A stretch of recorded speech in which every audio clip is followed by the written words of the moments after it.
안녕하세요. 저는 서울에 살고 있는 30살 여자입니다. 제 이야기를 상세히 적으려고 하니까 약간 민망하기도 하네요. 잘 정리도 안 되고요. 제가 이 글을 적는 이유는 저희 어머니가 존경스러워서입니다. 존경스럽고 어머니를 너무너무 사랑하는 마음을 꾹꾹 눌러 담아서 적어봅니다. 왜인지 어머니 앞에서는 애정 표현하는 게 낯간지러워서 무뚝뚝한 딸인데 이젠 애정 표현도 많이 하고 애교도 많은 딸이 되어보려고 합니다. 저의 존경스러운 어머니 이야기를 들어주세요. 저희 아버지는 돈이 많습니다. 웃기죠? 저희 집이 돈이 많은 것도 아니고 아버지가 돈이 많다니. 친할아버지 댁이 원래 돈이 좀 있는 집이었습니다. 사업을 했는데 무슨 사업인지는 저는 잘 모르고요.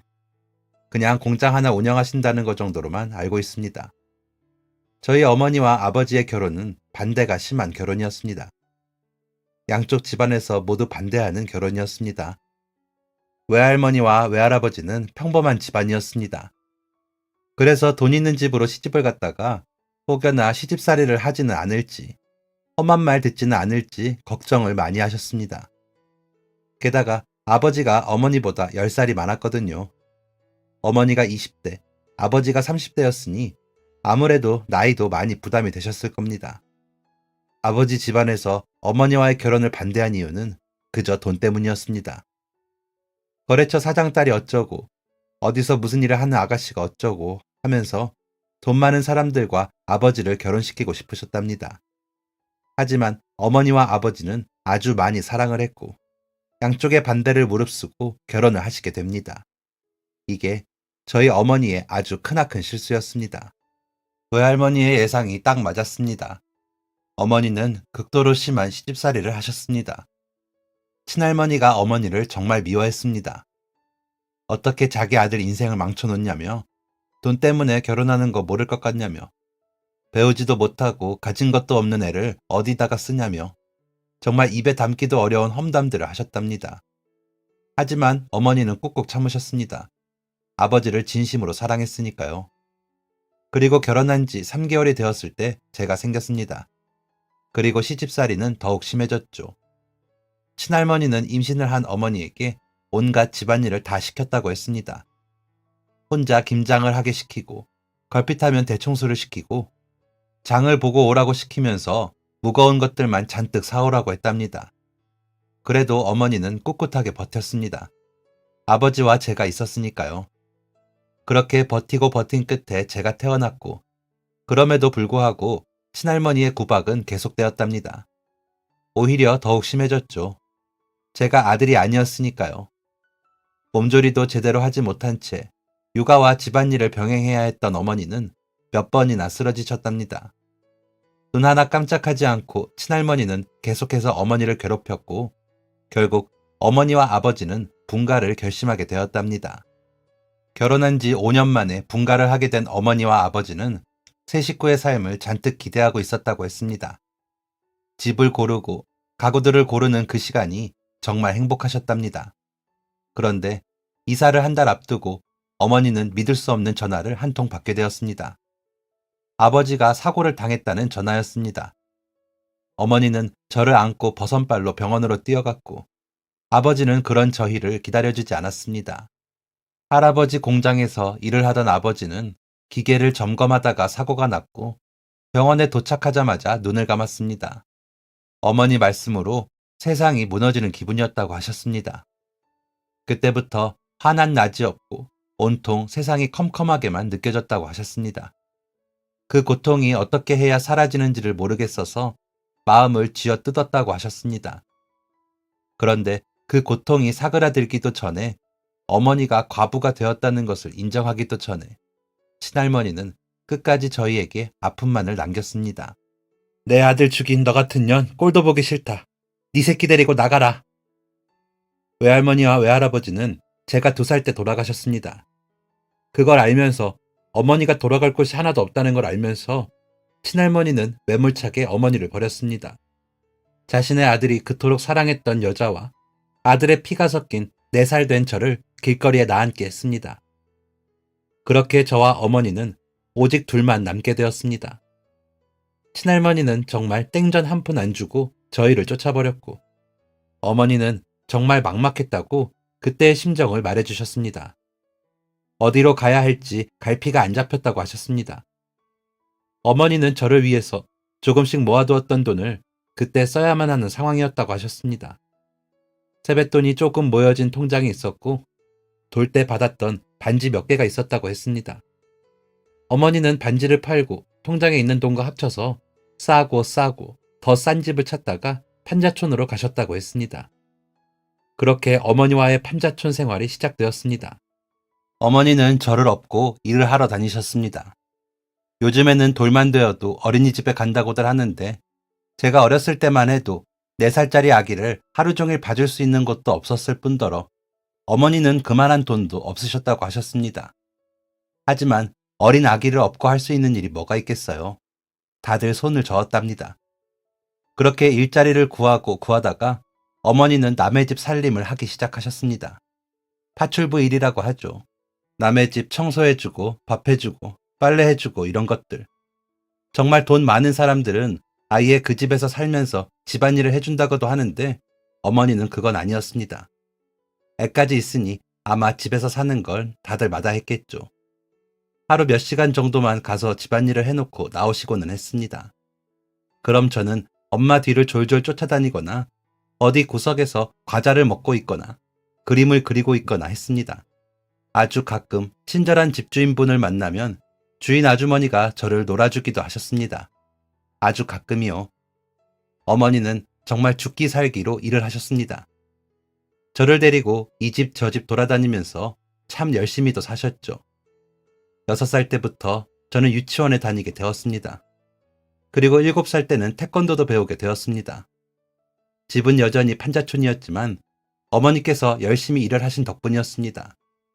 7살 때 어머니가 태권도 학원을 등록하고 나오는 길에 하신 말씀이 있었습니다. 엄마는 어릴 때 태권도를 못 배웠어. 왜요, 엄마? 그때는 남자애들이나 태권도를 하는 거였거든. 뭐 그것도 다 했던 건 아니고 학원도 얼마 없었고. 그럼 내가 태권도 배워서 알려줄까? 그래, 우리 가인은 태권도 열심히 배워서 씩씩한 사람이 돼. 그래서 부당한 대우를 받으면 맞서 싸울 줄 아는 사람이 되었으면 좋겠어. 그땐 부당한 게 뭔지 몰랐습니다. 7살이 이해하기에는 어려운 말이었으니까요. 하지만 어머니가 어떤 마음으로 그런 말씀을 하신 건지는 어렴풋이 느끼고 있었습니다. 아마도 지난 세월이 너무 속상하셨겠죠. 그러다 초등학생이 되었습니다. 제가 4살 때의 기억은 전혀 없잖아요. 아주 희미하게 친할머니, 친할아버지 얼굴이 떠오르는 정도였습니다. 아무튼 그래서 저희 집이 판자촌인데도 잘 사는 건지 못 사는 건지에 대한 기준을 잘 몰랐거든요. 어머니가 일하시는 집들은 여러 번 가봤지만 그런 데는 거의 다 엄청 좋은 아파트거나 드라마에 나올 것 같은 단독주택들이라 그런 집들이 굉장히 잘 사는 것 정도는 알고 있었습니다. 보통의 기준을 몰랐던 거죠. 다 저희 집처럼 사는 줄 알았습니다. 그런데 초등학교 가서 다른 친구들 집도 가보고 학교에서도 주거 형태 같은 걸 배우니까 알겠더라고요. 저희 집이 정말 찢어지게 가난하다는 것을요. 그래서인지 저는 철이 좀 빨리 들었습니다. 어머니와 내가 잘 살려면 내가 잘해야겠구나 생각하게 되었죠. 그래도 초등학교 5학년 때는 판자촌에서 벗어날 수 있었습니다.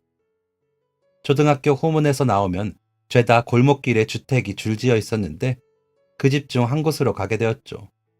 집이랑 학교랑 가까워져서 엄청 좋았습니다. 거실에 방 하나가 있는 작은 월세집이기는 했지만 어머니와 저는 행복했습니다. 일찍이 철이 든 저는 공부를 정말 열심히 했습니다. 그리고 초등학생 때부터 입버릇처럼 어머니에게 말했습니다. 엄마, 내가 공부 열심히 해서 훌륭한 사람이 되어서 꼭 엄마를 부자로 만들어줄게. 와, 정말? 어떤 훌륭한 사람이 될 건데? 가난하거나 힘든 사람을 도와주는 사람. 와, 정말 멋있다. 엄마는 우리 가희가 꼭 그런 사람이 될 거라고 믿어. 훌륭한 우리 가희, 엄마가 기대할게. 응, 나만 믿어. 나의 소중한 엄마가 내게 기대하고 있다니 더욱 힘을 내서 공부를 했습니다. 어머니는 부족한 살림이었지만 저를 학원에도 보내주셨습니다. 솔직히 중학생 때부터 공부가 확 어려워지면서 혼자 하기 막막했는데 학원을 다닐 수 있어서 얼마나 다행이었는지 모릅니다.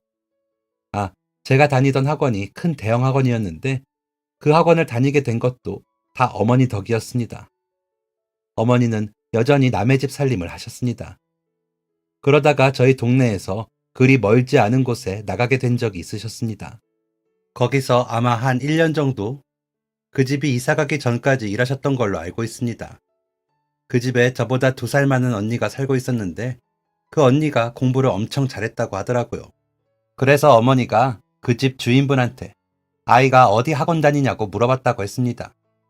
그 집 주인분이 엄청 착하신 분이라 지인이 운영하는 학원이니까 다닐 생각 있으면 저렴하게 해준다고 하셔서 그 덕에 제가 대형 학원에 다니게 된 것이었습니다. 이 밖에도 어머니의 일 덕을 보게 된 경우가 종종 있었습니다. 가장 흔한 것은 옷을 물려받은 것이었습니다. 그런데 돈 많은 집 사람들은 애들 옷도 그냥 사지를 않더라고요. 저랑 어머니는 브랜드 상품에 대해 잘 몰라서 모르고 있었는데 중학생 때 친구들이 제 옷이 엄청 비싼 거라면서 부러워해서 알게 되었습니다. 저랑 어머니는 단지 옷 걱정 안 해도 되겠다 싶어서 좋아했거든요. 옷 외에 신발도 가끔 받은 적이 있었습니다. 또 명절에는 그런 부잣집 사람들은 선물을 엄청 많이 받으니까 많이 들어온 선물들을 종종 어머니에게 주는 경우도 있었습니다. 햄이나 기름, 참치, 샴푸 같은 거였죠. 저희로서는 생필품과 먹을 것을 얻는 거였으니까 엄청 좋았습니다. 그 밖에도 안 쓰는 노트북을 한 번 받은 적도 있었고 해외에서 사온 기념품을 받은 적도 있었습니다. 이게 다 어머니가 그분들의 집에서 오랜 시간 열심히 일을 하셨기에 그랬던 거였죠. 이렇듯 어머니 덕에 좋은 학원 다니면서 많이 배우게 되었습니다. 중학생 때는 줄곧 전교 1등을 했습니다. 선생님들께서 과학고나 국제고 등의 이야기를 꺼내셨지만 솔직히 저는 완전 그 반대를 고려하고 있었습니다. 상업고등학교를 갈까 일반 고등학교를 갈까 고민이었죠. 제가 훌륭한 사람이 되어서 부자가 되겠다고는 했지만 진짜 부자가 될 수 있을지도 의문이었다고. 된다 하더라도 그게 얼마나 걸릴지는 모르는 일이었습니다. 그러다가 상업고등학교라는 것을 알게 되었고 졸업 후 바로 취업이 된다는 것에 마음이 흔들렸죠. 조금이라도 빨리 가게의 보탬이 되고 싶었고 그러기 위해서는 20살이 되자마자 취업을 하는 것이 제격이 아닌가 생각했습니다. 하지만 그 마음도 잠시 공부를 더 잘하고 싶다는 마음이 컸습니다. 선생님들께서 그럼 일반 고등학교에 가서 내신을 잘 받아서 대학에 가라면서 공부를 놓기에는 아깝다고 하셨습니다. 그리고 제가 고민하는 마음을 어머니가 어떻게 아셨는지 원래 주말에 하루는 일을 쉬셨는데 그 하루마저도 쉬지 않고 일을 하나 더 구해서 하기 시작하셨습니다. 가희야, 엄마가 가희 공부하는 거 끝까지 도와줄 테니까 하고 싶은 공부 얼마든지 해. 돈 벌 생각하지 말고 더 많이 배우고 더 많이 공부해. 알겠지? 저는 알고 있었습니다. 어머니가 가정 형편 때문에 공부를 못 하신 걸요. 공부를 꽤나 잘하셨던 어머니는 대학교에 가고 싶었지만 그 당시에 평범한 집안의 여자가 대학을 가는 것은 흔치 않았다고 했습니다. 그래서 어머니는 그때 일반고보다도 공부를 더 잘해야 들어갈 수 있는 상업고등학교에 시험을 보고 들어가셨고 졸업 후 바로 무역회사에 취직을 하셔서 일을 하셨습니다. 그리고 그 일을 하면서 아버지를 만나게 되었고요. 똑똑하셨던 어머니는 공부를 계속하고 싶어 하셨습니다. 고등학생 때도 줄곧 상위권 성적을 유지하셨다고 하시더라고요. 그런 어머니가 젊은 나이에 시집살이를 하고 과부가 되어 파출부 일을 하고 계셨으니 저 하나만큼은 당신처럼 되지 않기를 바라는 마음이 크셨겠죠. 그 마음을 알았기에 저는 더욱 공부를 열심히 하기로 마음먹었습니다. 어머니가 못다한 공부를 마음껏 해주겠노라 결심했습니다. 노력을 끊임없이 한 결과덕인지 고등학교에 가서도 좋은 성적을 유지할 수 있었습니다. 딱 한 번 빼고 줄곧 전교 1등을 했으니 잘한 거 맞지요? 2학년 때부터는 진로에 대한 고민을 많이 했습니다. 전공이 모호하지 않으면서 전문적이고 일거리가 끊기지 않고 또 돈을 많이 벌 수 있는 일이 과연 뭘까 생각했습니다. 고민 끝에 결정하게 된 직업은 바로 변호사였습니다. 언젠가 영화에서 변호사가 나오는 것을 본 적이 있었는데 굉장히 멋있다고 생각했습니다. 드라마에서 보던 법정의 무거우면서 진중한 분위기가 매력적이라고 느꼈고, 수만 장은 되는 서류들을 읽는 것을 볼 때면 진짜 대단하다고 생각했습니다. 비록 변호사가 되는 그 과정은 오래 걸리기도 힘들기도 하겠지만 그 노력들이 지당할 만큼 훌륭한 직업이라고 생각했습니다. 내신 성적이 좋았던 저는 서울에 있는 4년제 대학교에 수석으로 입학을 하게 되었습니다. 그리고 곧장 아르바이트를 시작했습니다. 대학교 성적도 관리해야 하는 마당에 무슨 아르바이트냐 싶으시겠지만 저희 집 살림에 적어도 제가 생활해야 하는 돈은 제가 벌어야 했습니다. 그리고 과외 아르바이트를 하면 꽤 쏠쏠하게 벌더라고요. 어떻게 소문을 들은 어머니의 지인분들이라고 하기에는 조금 웃기고, 어머니가 예전에 일을 하셨던 집 주인분들이 어머니께 연락을 많이 하셨습니다. 제가 흔히들 말하는 명문대에 진학했으니까 자신의 아이들 과외를 부탁한다는 연락들이었죠. 마다할 이유가 없었습니다. 돈도 많이 줬고 크게 힘이 들지도 않는 일이었으니까요. 그리고 아이들을 가르치면서 분명 저도 배우는 것이 있더라고요. 아무튼 그렇게 대학교 생활은 학교 알바였습니다. 졸업 후 바로 로스쿨을 가는 것이 목표였기 때문에 학교 공부와 병행해서 로스쿨 준비도 해야 했었죠. 솔직히 그때는 정말 미친 듯이 공부했던 것 같습니다. 지금 생각해도 어떻게 그렇게 공부를 했지 싶을 정도로요. 대학교 다닐 때는 막 캠퍼스 커플이나 동아리 같은 것도 하면서 즐겨야 한다고 그랬는데 정말 저는 공부만 했습니다. 오죽했으면 동기들 사이에서 제 별명이 귀신이었습니다. 공부 못하고 죽은 귀신이 들러붙었다고요. 즐기지 못한 대학교 시절이 아주 조금은 아쉽기는 하지만 얻은 것이 더 컸습니다. 우선 4년 내내 장학금을 받으면서 다녔고요. 과외 알바로 번 돈을 조금 저축하기까지 했습니다. 그리고 가장 중요한 것은 바로 로스쿨 합격이었죠. 졸업 후 곧바로 로스쿨에 합격을 했습니다. 어머니께서 저를 안고 훌륭하다는 말을 몇 번이나 하셨는지 모릅니다. 저도 물론 기뻤지만 어머니를 기쁘게 해드렸다는 사실도 엄청 기뻤습니다. 로스쿨에 들어가서도 죽기 살기로 공부를 열심히 하겠노라 다짐했지만 예상치 못한 일이 생겼습니다. 이건 진짜 정말 눈꼽만큼도 예상하지 못한 일이었습니다. 바로 제가 사랑에 빠져버린 거였습니다. 진짜 말도 안 된다고 생각했습니다. 학창시절에도 대학교를 다닐 때에도 연애를 단 한 번도 한 적이 없었거든요. 그럴 여유가 없었으니까요. 그리고 누군가를 좋아했던 적조차 없었습니다. 보통은 고등학생 때 학교 선배나 교생 선생님을 한 번쯤 좋아하기 마련이잖아요. 아니면 대학생 때라도 복학생과 선배랑 사귀고 그러잖아요. 그런데 저는 그런 게 전혀 없었습니다. 그래서 생각했죠. 내 마음에는 사랑이 없구나. 그냥 그럴 수도 있다고 생각하고 살았습니다. 그런데 그런 제가 사랑에 빠지다니요. 있을 수 없는 일이라고 생각했습니다. 처음에는 그냥 좀 멋진 선배 정도로만 생각했습니다. 제가 로스쿨에 들어갔을 때 후년에 졸업을 앞두고 있던 그 선배는 성적도 좋고 외모도 훈훈하고 성격도 좋은 사람이었습니다. 남자, 여자 떠나서 누구나 그 선배에게 호감을 느끼기에 충분했죠. 저도 그냥 그런 정도였습니다. 사람으로서 좋은 호감이 있는 정도요. 그랬던 제 마음이 좋아하는 감정으로 변하게 된 것은 소모임을 시작하면서였습니다. 제가 원래 운동이랑은 거리가 먼 사람인데 맨날 책상 앞에 앉아서 공부만 해서 그런지 몸이 뻐근하다는 느낌을 많이 받게 되었습니다.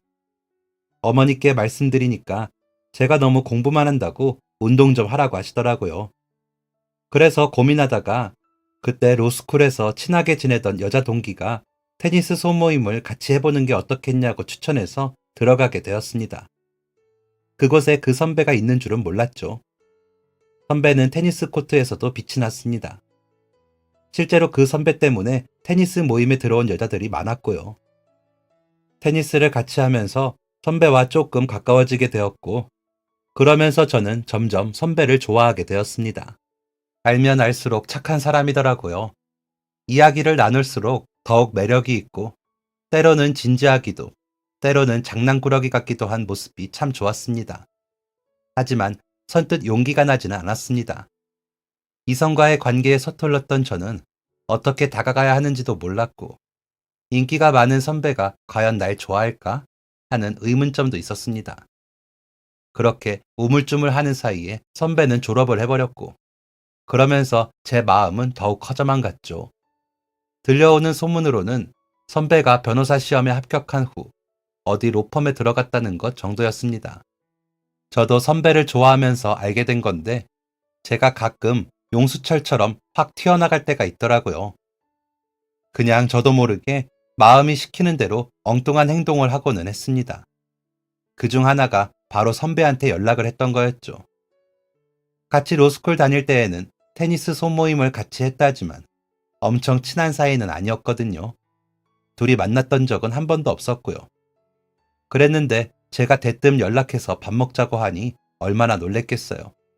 어쨌든 어찌저찌 선배와 저는 단 둘이서 밥을 먹게 되었고, 같이 로스쿨에 다닐 때 사람들과 종종 갔었던 냉동 삼겹살집에 가게 되었습니다.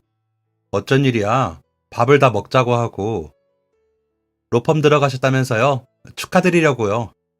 그래, 난 또 무슨 일 있나 했네. 무슨 일은요? 똑같죠 뭐.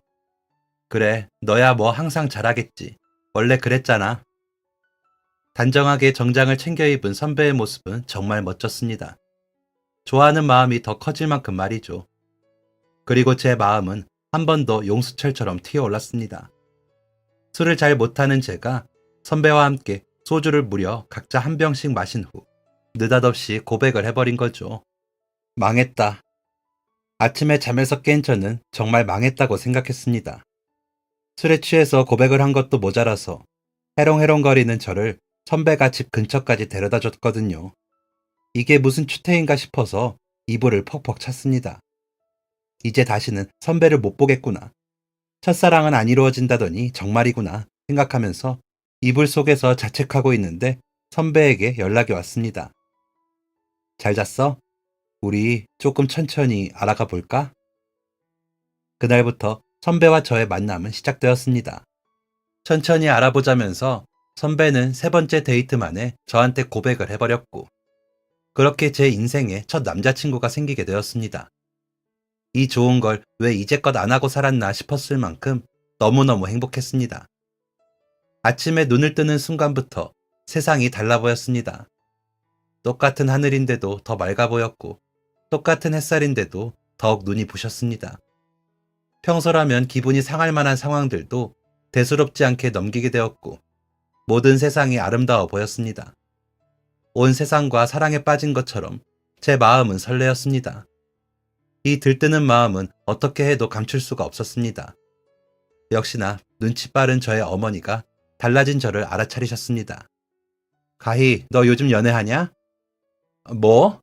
아니, 그게 무슨 소리야? 연애? 참, 로스쿨 다니는 사람이 연애? 그게 말이 돼? 그건 사치야, 엄마. 내가 연애는 무슨... 너 그거 몰라? 강한 부정은 강한 긍정이라는 거. 너 그렇게 거짓말을 못해서 어쩌니? 변호사면 포커페이스를 잘 유지해야 하는데. 아, 엄마 진짜. 어떤 사람인데 이렇게 너를 들뜨게 한 거야? 부끄러웠지만 어머니한테 제 남자친구에 대한 이야기를 해주었습니다. 사실 저도 언젠가는 어머니한테 말을 해야겠다 생각은 하고 있었거든요. 누구한테든 자랑하고 싶은 자랑스러운 남자친구였으니까요. 어머니에게 남자친구와 어떻게 만났는지, 무슨 일을 하는 사람인지, 성격이 어떤지 상세하게 말을 해주었습니다. 어머니는 딸의 연애사가 재밌었는지 꼬치꼬치 캐물으셨습니다. 어머, 사진 없어? 사진. 그때가 연애 초반이라 사진이 없었습니다. 그러다가 남자친구가 있는 로펌에서 로펌 사람들과 다 같이 찍은 사진이 있다는 게 생각나서 그 사진을 보여주었죠. 어휴, 뭐 보이지도 않네. 눈, 코, 입 달렸다는 것만 겨우 알겠네. 아이, 부끄럽게 뭘 보려고 해. 나중에 보여줄게요, 나중에. 그래, 나중에 엄마한테 꼭 보여줘야 한다. 어머니는 그날 자기 전까지 하루 종일 제 연애사만 이야기하셨습니다. 남자를 도통 안 만나길래 얘가 평생 혼자 사나? 대체 어떤 사람이 데려가려나 싶었는데 그렇게 멋있는 짝을 만났다면서 어머니가 더 설레어 하셨습니다. 부끄럽지만 기분은 좋더라고요. 아직 소개해준 건 아니었지만 어머니가 마음에 들어 하시니 어쩐지 마음도 편하고 남자친구가 더 좋아졌습니다. 연애하고 1년쯤 지났을 때는 약간의 권태기를 겪었습니다. 어느 커플이든지 권태기를 겪지 않는 커플은 없잖아요. 그때 저는 로스쿨 졸업 1년을 앞두고 있었고 남자친구도 일 때문에 무척이나 바쁜 시기였습니다. 그때 남자친구가 좀 중요한 사건을 맡았었는데 의뢰인이 거짓말을 하면서 문제가 좀 생겼어서 일적으로 상당히 예민한 시기였죠. 이제 막 1년 차가 된 남자친구는 분명 버거운 일이었을 겁니다. 사실 그때 이렇게 헤어지는 건가 생각하기도 했습니다. 자연스럽게 만나지 않게 되었고 자연스럽게 연락이 적어졌거든요. 하지만 제 남자친구는 제 생각보다 더욱 멋진 사람이었습니다. 제 생각보다 더욱 저를 많이 좋아했고 마음이 단단한 사람이었습니다. 중요했던 사건에서 결국 승소를 해낸 남자친구는 그날 곧장 절 만나러 왔습니다. 그동안 소홀해서 미안했다며 기다려줘서 고맙다고 보고 싶었다고 안아주는데 이 사람 정말 내 생각을 많이 했구나 라는 것이 확 느껴졌습니다. 오랜만에 본 남자친구의 모습은 많이 야위어 있었습니다.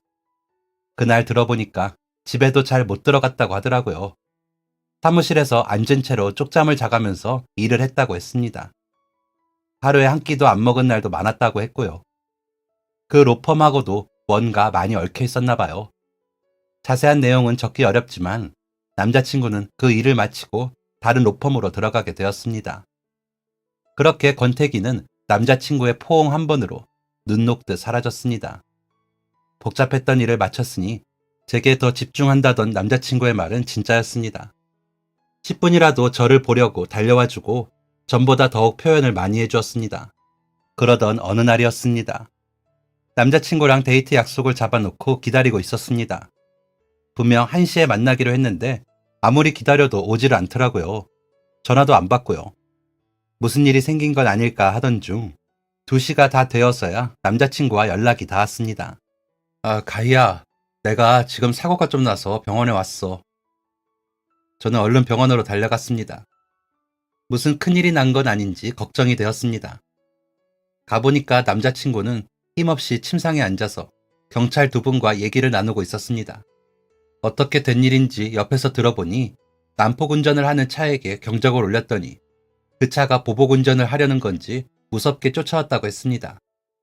얽히고 싶지 않아서 피하려고 했는데 끈질기게 쫓아오며 창문을 열고 험한 말을 날렸고 상대 차주는 결국 남자친구 차를 들이박는 사고까지 낸 것이었습니다. 그만하면 다행인데 남자친구가 차에서 내리자 상대 차주는 도망가려고 했고 순식간에 상대 차의 바퀴에 남자친구 발이 깔려버렸답니다. 상대 차주가 알아차렸는지 차를 잠시 멈추는 듯 하다가 그대로 도망쳐버렸고요. 속이 부글부글 끓더라고요. 정말 사람 잘못 골랐다 싶었죠. 변호사를 뺑소니 하다니요. 남자친구는 크게 안 다쳤다고 했지만 발등에 금이 간 상황이었습니다. 걷는 것도 좀 버거워했고요. 결국 데이트는 뒷전으로 미루고 남자친구를 집까지 데려다 주기로 했습니다. 사귀는 동안 남자친구 집은 처음 가보는 것이었습니다. 그러니까 남자친구가 자취를 하고 있었거든요. 로스쿨 다닐 때부터요. 그러다가 새로 옮긴 로펌이 본가와 가까워서 살던 집을 정리하고 본가로 들어가게 되었습니다. 혼자 살던 집은 몇 번 가봤는데 본가는 처음이었죠. 서울 어디 쪽에서 태어났다는 것만 알았고 정확하게 본가가 어디인지는 모르고 있었습니다. 그런데 이건 참 예상하지 못한 부분이었습니다. 아니, 생각도 못한 부분이라고 말하는 게 더 정확하겠네요. 남자친구 집이 너무 좋더라고요. 그냥 좋은 게 아니라 정말 좋았습니다. 어릴 때 생각이 나더라고요. 어머니가 파출부 일을 하셨던 그런 좋은 집들이요. 그 정도로 남자친구 집은 엄청 큰 단독주택이었습니다. 여기가 오빠 집이야? 응, 왜? 아니야. 그날 남자친구를 집에 들여보내고 생각이 많아졌습니다. 저희 어머니가 지금 제 상황과 같잖아요. 저희 집은 평범, 보다도 더 못 사는데 남자친구는 너무 잘 사는 집이니까요. 딱 어머니와 아버지가 머릿속에 그려졌습니다. 그리고 무서워졌습니다. 어머니가 당했던 시집살이를 나도 겪는 건 아닐까. 어머니처럼 힘들게 살게 되는 건 아닐까 하고요. 그러다가 친할머니가 우리를 버렸던 것처럼 나도 나중에 내 자식과 함께 버려지는 게 아닐까 하는 생각까지 하게 되었죠. 남자친구가 사랑을 많이 받고 티 없이 자란 것은 알고 있었지만 이 정도로 집이 부자인 줄은 몰랐습니다. 아버지께서 무슨 사업을 한다고는 들었지만 이 정도일 줄은 정말 몰랐죠. 복잡한 제 심정을 아는지 모르는지 남자친구는 제게 결혼 이야기를 꺼냈습니다. 제가 로스쿨 졸업을 3개월 정도 앞두고 있을 때였습니다. 로스쿨을 졸업하면 바로 결혼을 하자고 남자친구가 말했죠. 어디서 살면 좋을까? 어떤 결혼식장이 좋을까? 웨딩 사진은 어떤 컨셉으로 찍을까? 하면서 한껏 들떠보였죠. 이렇게 저 혼자 끙끙 앓을 문제는 아닌 것 같아서 남자친구에게 솔직하게 고백을 했습니다. 제가 아버지가 돌아가시고 홀어머니 밑에서 자랐다는 것을 남자친구가 알고 있었지만 친할머니에게 쫓겨났다던가 그런 자세한 상황은 모르고 있었거든요. 남자친구의 집안이 어떤지 알게 된 이상 말해야겠다 싶어서 모두 얘기를 해주었습니다. 모든 얘기를 들은 남자친구의 얼굴이 조금 심각해졌습니다. 어머니가 그런 일이 있으셨구나. 가히 너가 마음이 쓰일 만도 하네. 그럼 우리 엄마 한번 만나볼래? 남자친구의 대답은 뜻밖이었습니다. 남자친구가 만나보면 생각이 달라질지도 모른다고 한번 만나보자는 겁니다. 결혼 얘기는 없이 그냥 가볍게요. 하지만 남자친구 어머니를 만나는데 가벼운 게 어딨습니까? 잔뜩 긴장을 하고 나갔죠. 드라마에 나오는 무섭고 사나운 시어머니를 상상하면서요. 그런데 이게 웬걸. 저희 예비 시어머니가 되실 분의 모습이 제 상상과는 너무나도 달랐습니다. 화려하게 귀걸이와 진주 목걸이를 차고 진한 입술을 바르고 까랑까랑한 목소리를 하고 계실 줄 알았는데 오히려 정반대였습니다. 단아한 차림새에 나긋나긋한 목소리를 가지신 아주 고운 분이셨습니다. 어머니는 제게 아주 정중하게 인사를 해주셨습니다. 얘기 많이 들었어요, 가희씨. 듣던 대로 정말 예쁘네요. 기분 좋은 인사말과 함께 시작된 식사 자리는 걱정과 달리 정말 편안했습니다. 너무 다정하고 따뜻한 분이시더라고요. 어머님과 식사 자리를 끝내고 남자친구에게 들어보니 어머님과 아버님께서 정말 고생을 많이 하셨다고 했습니다. 아무것도 없이 20살의 나이에 결혼을 하셔서 누구 도움 하나 안 받고 자수성가하신 분들이라고 하더라고요. 아버님께서 회사를 운영하시는데 사람 덕을 많이 봐서 그런지 어머님과 아버님 두 분 다 사람에 대한 정도 많고 인색하지도 않은 분들이라고 하셨습니다. 그리고 어머님께서는 예전에 암으로 고생하셨던 적이 있으셨다더라고요. 그때도 좋은 분들 덕에 치료 잘 받고 완치할 수 있었다고 하셨습니다. 남자친구의 얘기를 듣고 어머님도 직접 만나보니까 마음이 한결 가벼워졌습니다. 이 남자와 결혼해도 괜찮겠구나 하는 생각이 들었죠. 그때부터 저는 남자친구와 결혼 얘기를 진지하게 하기 시작했습니다. 그러다 로스쿨 졸업을 하고 변호사 시험까지 합격하게 되었죠. 곧바로 로펌에 들어가게 되었고 그때부터 결혼 준비에 박차를 가했습니다. 일단 서로의 부모님부터 만나보기로 했습니다. 저희 어머니야 남자친구에 대한 이야기도 많이 들었고 언제 한번 보고 싶다. 너무 좋은 사람인 것 같다. 얼른 결혼해라 하셨기에 걱정이 없었습니다. 엄마, 우리 이제 슬슬 결혼 준비하려고 하는데 언제 볼까? 엄마 쉬는 날이 언제지? 집으로 오라고 할까? 에이, 집은 좀 그렇지. 이렇게 좁은데 여기서 뭘 하니? 밖에서 보자. 엄마가 주말에 한번 시간 내볼게. 어머니가 계속 파출부일을 하고 계셨거든요. 원래 주말에도 일을 하셨는데 남자친구를 보기 위해 일을 빼셨습니다. 어머니가 누추한 집을 보여주기 싫어하는 것 같아서 저는 좋은 식당을 예약했습니다. 어머니가 남자친구를 엄청 기대했고 저한테 얘기도 정말 많이 들으셨습니다. 셋이 만나는 식사 자리가 아무 문제 없을 거라 생각했습니다. 하지만 어머니가 뭔가 이상했습니다. 원래 그런 분이 아닌데 인사도 하는 둥 마는 둥, 밥도 먹는 둥 마는 둥, 시선은 계속 음식만 향해 있고 남자친구는 잘 쳐다보지도 않더라고요. 남자친구가 뭘 여쭤봐도 대답도 건성으로 하시고 아무튼 평소 같지 않고 굉장히 이상하셨습니다. 남자친구와의 식사 자리가 끝나고 집에 가는 내내 어머니는 한마디도 하지 않으셨고 집에 도착하자마자 어머니가 딱 한마디를 하셨습니다. 그만 만나라. 어? 갑자기 그게 무슨 말이야? 뭘 그만 만나? 네 남자친구 그만 만나라고. 엄마, 왜 그래? 오빠가 뭐 실수한 거 있어? 밥 먹는 내내 표정이 안 좋더니 왜 그러는데? 그냥, 그냥 마음에 안 들어. 그러니까 그만 만나. 너 아직 젊어. 결혼이고 뭐고 다른 사람이랑 해. 정말 뭐 때문에 어머니가 그러시는지 이유를 알 수가 없었습니다.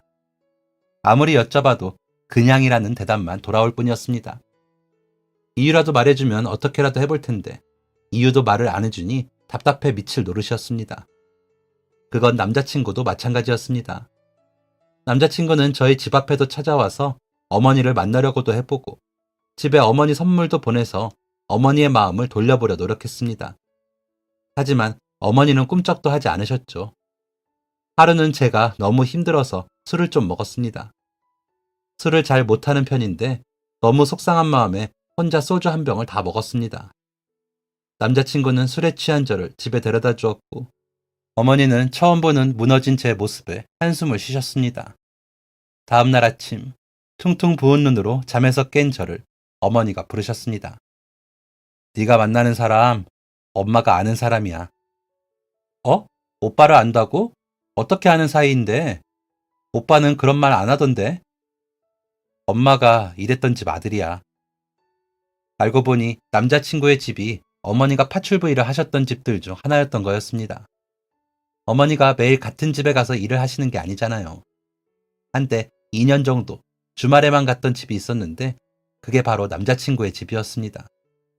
그때 남자친구는 군대에 가 있었고 어머니는 집안 곳곳에 있던 가족 사진을 보고 남자친구의 얼굴을 알고 있던 거죠. 어머님과 아버님과는 양쪽 다 얼굴을 알고 있는 상황이었고요. 어머니는 혹여나 제가 무시를 당할까봐 걱정하셨던 겁니다. 사돈이 집에서 파출부 일을 했던 사람이라고 하면 안 좋아할 게 분명하다면서요. 그래서 비슷한 수준의 사람과 결혼해야 한다고 덧붙이시더라고요. 하지만 그건 어머니의 생각이었습니다. 저와 남자친구, 시부모님의 입장은 다를 수 있잖아요. 저는 이 사실을 남자친구에게 말했습니다. 남자친구도 전혀 모르는 눈치더라고요.